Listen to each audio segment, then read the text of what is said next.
Assalamu alaikum students, I am here again with a new video. Okay, now we will start our exercise 1.1 जिसमें बच्चे question number 1 है identify each of the following as a rational और irrational numbers. मैंने rational और irrational का introduction में बड़ा deeply concept दिया है। होप कि आपको अच्छे से समझ आ गई होगी और अब ये क्वेश्चंस करना हमारे लिए काफ़ी आसान होगा। ठीक है, तो हम अपने क्वेश्चंस की तरफ आते हैं, जिसमें पहला क्वेश्चन आपके पास दिया हुआ है 2.353535। अब देखिए, हमने कहा था कि जब नंबर्स रिपीट होते हैं, रेपिटेशन में आते हैं और अगर वो चलते भी जाएं, मतलब वो टर्मिनेट कहीं ना भी हो, तो भी वो रैशनल नंबर होते हैं। क्यों? क्योंकि ये रिपीट हो रहे हैं। ठीक है, इसके अलावा 0.6 एंड x, इसके ऊपर एक बार लगाई हुई है। बार का मतलब है कि आगे जो है वो आपके पास वो भी 666 होगा और लास्ट वाले नंबर को वो कई बार राउंड ऑफ करके तो 7 कर देते हैं, तो ये भी हम कह सकते हैं। तो इसका मतलब ये भी क्या होगा? Rational number. फिर थर्ड क्वेश्चन है हमारे पास 2.23 समथिंग। अब ये देखें, इसमें कोई नंबर हमारे पास ऐसा नहीं है जो रिपीट हो रहा हो और ये इनफाइनाइट है, यानी कि चलते जा रहे, कंटिन्यू है, नॉन रिपीटिंग है और इनफाइनाइट है, तो ये होंगे आपके पास इरेशनल नंबर। इसी तरह स्क्वायर रूट 7 अगर कैलकुलेटर पे बच्चे हम इसको सॉल्व करें तो ये आपके पास इरेशनल नंबर ये भी होगा। और दूसरी चीज़ कि ये आपके पास नॉट परफेक्ट है, नॉट परफेक्ट स्क्वायर है, यानी कि अगर आपके पास 25 का स्क्वायर रूट मैं आपको दूं और पूछूं कि ये रैशनल है या इरेशनल है, तो बच्चे ये वाला नंबर आपके पास रैशनल होगा।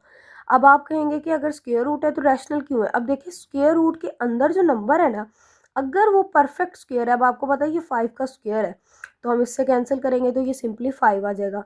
तो इसी तरह 36, 49, ये जितने भी स्क्वायर वाले नंबर हैं जिनका पॉसिबल स्क्वायर बनता है, परफेक्ट स्क्वायर बनता है, वो आपके पास रैशनल में आते हैं, अदरवाइज वो इरेशनल होंगे। तो ये नंबर क्या होगा? इरेशनल। ठीक है, इसके अलावा ये एग्जांपल आपको बुक में भी दी हुई है कि हमारे पास क्या है? इरेशनल नंबर है। पाई की एग्जांपल हमने देखी, वो भी इरेशनल नंबर है। उसके अलावा 5 प्लस स्क्वायर रूट 11। अब यहाँ पे बच्चे इंपॉर्टेंट एक चीज़ है कि आपके पास जो भी यहाँ पे देखें, ये रिमेंबर पॉइंट में आपको बताया हुआ है rational number plus irrational number. अगर एक रैशनल नंबर में इरेशनल नंबर ऐड होगा तो आंसर हमेशा क्या आएगा? इरेशनल आएगा। That is important for MCQs. ठीक है, ये आपको बोर्ड में आ सकता है, तो ये हाईलाइट कर लें। इसके अलावा अगर हम मल्टीप्लाई करें रैशनल और इरेशनल नंबर्स को तो वो इरेशनल, तब भी वो इरेशनल आएगा, एक्सेप्ट जीरो, यानी कि जीरो से मल्टीप्लाई होगा तो वो जीरो ही हो जाएगा ना, आंसर ही खत्म हो जाएगा, उसका आंसर जीरो आ जाएगा। तो यहाँ पे देखें, एक रियल नंबर में आपके पास एक इरेशनल नंबर, मतलब एक इंटीजर कह लें, ये नंबर कह लें, नेचुरल नंबर कह लें, उसमें एक इरेशनल नंबर ऐड हो रहा है, तो ये इरेशनल ही होगा। दो इरेशनल नंबर ऐड होंगे तब भी वो इरेशनल होगा। ओके, उसके बाद 15/4 है। अगर हम इसको डिवाइड करके देखें, जो कि मैंने यहाँ पे किया है, आप कैलकुलेटर पे डायरेक्ट भी कर सकते हैं। ठीक है, क्योंकि बोर्ड में आपको कैलकुलेटर अलाउ होता है। तो उसका आंसर आएगा 3.75, यानी कि आगे फर्दर नहीं आ रहा, तो ये टर्मिनेट हो गया। तो टर्मिनेट है तो रैशनल नंबर। उसके अलावा लास्ट बचे इसका क्वेश्चन है क्वेश्चन नंबर 10 है 2 माइनस स्क्वायर रूट 2 इंटू 10। अब आपने 8th क्लास में फॉर्मूला एक पढ़ा है सेकंड चैप्टर में, a plus b a minus b is equal to a square minus b square, यानी कि अगर दो स्क्वायर्स हो, दरमियान में माइनस हो, तो एक बार उसको प्लस में और एक बार माइनस में लिखते हैं। ठीक है, या इस तरह दिया हो तो हम ऐसे लिखते हैं। तो इस वाले क्वेश्चन को बच्चे में अगर हम लिखें, ये आपके पास एक ए बन रहा है, ठीक है, इसका स्क्वायर, इसी तरह ये आपके पास बी है, उसका स्क्वायर, तो ये कैंसिल होगा, 4 माइनस 2 तो 2 आ जाएगा। अब 2 देखें, इसके ऊपर कोई आपके पास जो है वो ऐसा नंबर नहीं है जो फाइनाइट ना हो, तो ये आपके पास क्या कहलाएगा? Irrational number. ओके, दूसरा बच्चे क्वेश्चन है हमारे पास, represent the following on number line. ठीक है, अब हमने इन नंबर्स को, इन वैल्यूज़ को नंबर लाइन के ऊपर रिप्रेजेंट करना है, जिसमें पहले दो क्वेश्चन ही आपको थोड़ा सा इसमें होगा, बाकी आपके पास सिंपल से क्वेश्चन है। ठीक है, अब स्क्वायर रूट 2 को सिंपली बच्चे, हमारे पास जो नंबर लाइन होती है वो एक तरफ आपके पास पॉजिटिव में होती है और एक तरफ नेगेटिव में, और ये इनफाइनाइट होती है, यानी कि ये चलती जा रही है। तो अगर आप स्क्वायर रूट 2 लें तो हमारे पास 1.41 समथिंग आता है, जो कि 1 और 2 के दरमियान यहाँ पे कहीं 1.41 आएगा। लेकिन अगर हम बुक पे देखें, उन्होंने आपको एग्जांपल आपके पास जो स्क्वायर रूट की फॉर्म में है, वो हमारे पास स्क्वायर रूट 5 है। ठीक है, नंबर लाइन के ऊपर, that can be located on geometric construction, जो कि उन्होंने ज्योमेट्री की मदद से बनाई है, तो मैं आपको उसी के अकॉर्डिंग सिखाऊंगी। ठीक है, अब देखें, जो स्क्वायर रूट 2 है, तो हमने सिंपली देखा ना कि हमारे पास 1.4142 आंसर आ रहा है।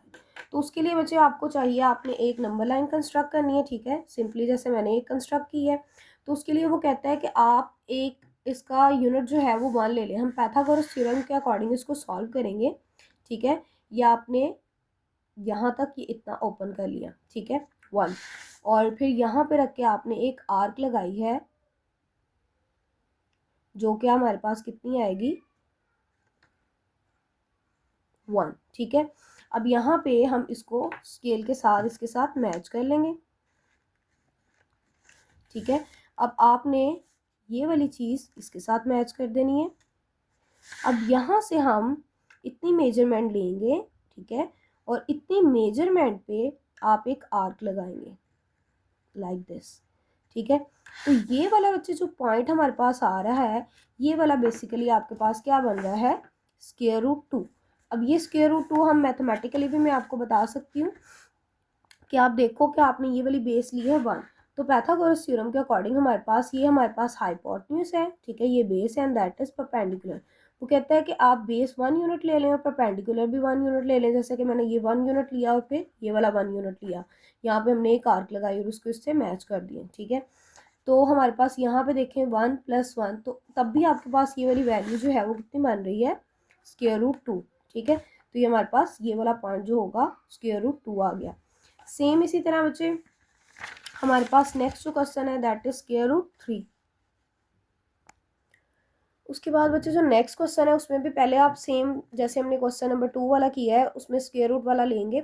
अब यहाँ पे जो आपके पास स्क्वायर रूट 2 है ना, हम इस ट्रायंगल को यूज़ करते हुए, यानी कि ये अब आपकी बेस है, ठीक है, ये वाली, ये बेस लेंगे स्क्वायर रूट 2 और परपेंडिकुलर यहाँ से मैं ड्रॉ करूँगी कितना, 1 सेंटीमीटर, 1 मीटर, यानी कि 1 यूनिट लेंगे। जितना आपने यहाँ पे लिया है वो मेजरमेंट एग्जैक्ट 1 मीटर नहीं है, कि हमने सिंपली यहाँ पे जितना 1 यूनिट लिया है उतना हम 1 यूनिट की आर्क लगाएंगे।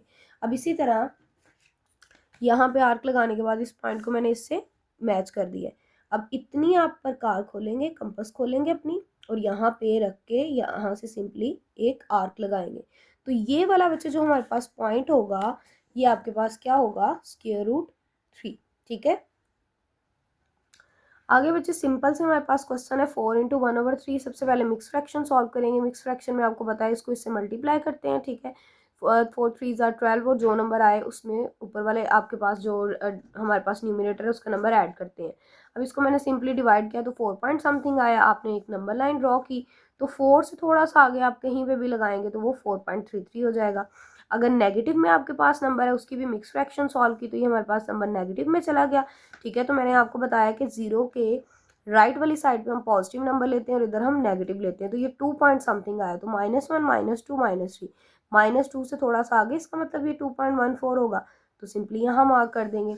सिमिलरली 5/8 उसने दिया है तो उसका 0.6 आया। आप देखिए 0.6 यानी कि 0 से थोड़ा सा आगे, तो सिर्फ 0 से हम थोड़ा आगे आएंगे। अगर हम मिड पे जाएं तो आपको पता है कि यहाँ पे 0.5 होगा, इसलिए मैंने उसे थोड़ा सा आगे बनाया, दैट इज 0.625।